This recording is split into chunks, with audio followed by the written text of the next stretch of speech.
everyone. So today we are reading The Year of Billy Miller by Kevin Henkes. So Kevin Henkes is actually from Maine, which is kind of cool. But he did write this chapter book here, so we are going to read that one today. I've never read it, like most of the books that we read here on First Chapter Friday. So we'll see what we do.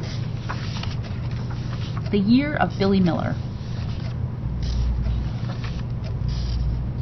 So it looks like it has a table of contents in a couple of different parts. So it has part 1, part 2, part 3, and part 4.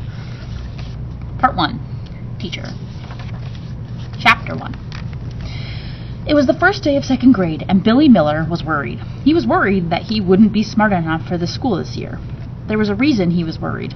2 weeks earlier, on their drive home from visiting Mount Rushmore in the Black Hills of South Dakota, Billy Miller and his family stopped in Blue Earth, Minnesota, to see the statue of the Jolly Green Giant. Billy instantly recognized the giant from the labels of canned and frozen vegetables. The statue was spectacular, so tall, and the greenest green Billy had ever seen. Billy was wearing his new baseball cap that said Black Hills in glossy silver embroidery. It was a blustery day. The flag on the nearby pole snapped in the wind. Billy raced ahead of his family up the steps to the lookout platform. As he stood between the giant's enormous feet, a sudden gust lifted his cap from his head. His cap sailed away without thinking. Billy stepped into the middle rung of the guardrail, leaned over, and reached as far as he could. He fell to the pavement below. The next thing Billy remembered was waking up in the hospital. His parents, whom he called Mama and Papa, were with him, as was his 3-year-old little sister, Sally, whom everyone called Sal. After tests were done, the doctor proclaimed Billy miraculously unharmed, except for a lump on his head.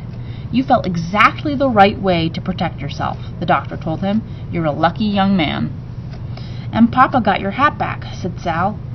When they returned home, Billy proudly showed his lump and his cap to his best friend Ned. He called his grandmother on the phone and told her about the incident. 2. Everything seemed all right until a few nights later when Billy overheard his parents talking in the kitchen. "I'm worried about him," said Mama. "He's fine," said Papa. "Everyone said he's fine, and he says he seems fine. He is fine." "You're probably right," said Mama. "But I worry that down the line or something will show up. He'll start forgetting things." "He already forgets things," says Papa. "He's a 7-year-old boy." "I know what you mean," said Mama. She paused. "Or he'll be confused at school, or..." That's all Billy heard. He snuck up to his room and closed the door, and that's when he started to worry. Billy didn't tell anyone that he was worried. Sometimes he didn't know how to say what he was thinking. He had words in his head, but they didn't always make it to his mouth. This happened often, even before the fall. "Happy first day of school," said Mama. "Happy first day of school," said Papa. Billy had noticed long ago that one of his parents often repeated what the other said. Without taking the time to sit at the table, Mama rushed about the kitchen, stealing a few bites of Papa's toast and a gulp of his coffee. She hoisted her big canvas bag onto the counter and reorganized its contents. It was Mama's first day of school, too. She taught English at the high school down the street. While Billy was eating his pancakes, Papa reread aloud the letter that Miss Silver, the second-grade teacher, had sent during the summer. In a letter, Miss Silver greeted the students and said she was looking forward to the new year. She said that she and her husband had a baby boy at home and 2 dogs. She said the second grade would be a safe, happy year of growth and a wonderful, joyful, exciting challenge. Billy stopped chewing when he heard the word challenge. He put down his fork and touched the lump on his head. He didn't want a challenge. Papa continued, "Miss Silver says you'll be studying colors and habitats and the world of names." "That sounds like fun," said Mama. "My students will be studying Beowulf and Paradise Lost." "I'd rather be in second grade," said Papa, smiling. Unlike the other fathers Billy knew, Papa stayed at home and took care of Sal at the house. Papa was an artist. He was waiting for a breakthrough. That's what he always said. He was currently working on big sculptures made of found objects. Pieces of odd machines, tree limbs, and broken furniture filled the garage and spilled out onto the driveway.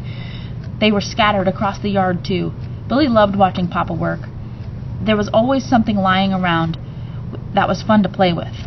Gotta go, said Mama. She kissed Papa on the bushy orange beard. She kissed Billy on his lump. Have a fantastic day, she said. And kiss Sal for me when she wakes up. Just like that, Mama was gone, the smell of her lemony shampoo hanging in the air for a moment. Papa cleared his throat and shook Miss Silver's letter with a flourish. Billy couldn't tell if he was trying to be funny.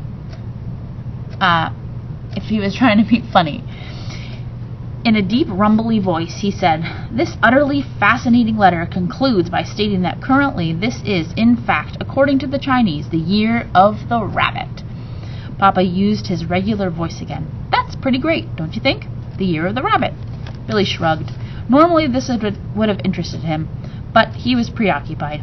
"Maybe you'll have carrots for a snack every day," said Papa. Silence. "Papa," said Billy.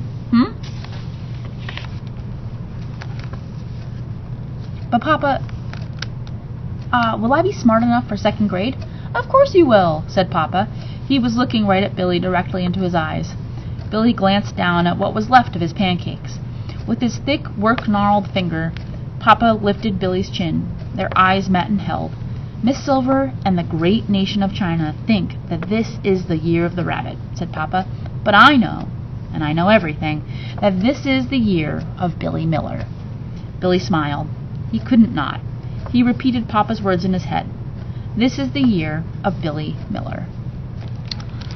So, The Year of Billy Miller by Kevin Henkes. So this book is in the library. If you are interested, please feel free to come by and grab it, and I will come and help you find it as well.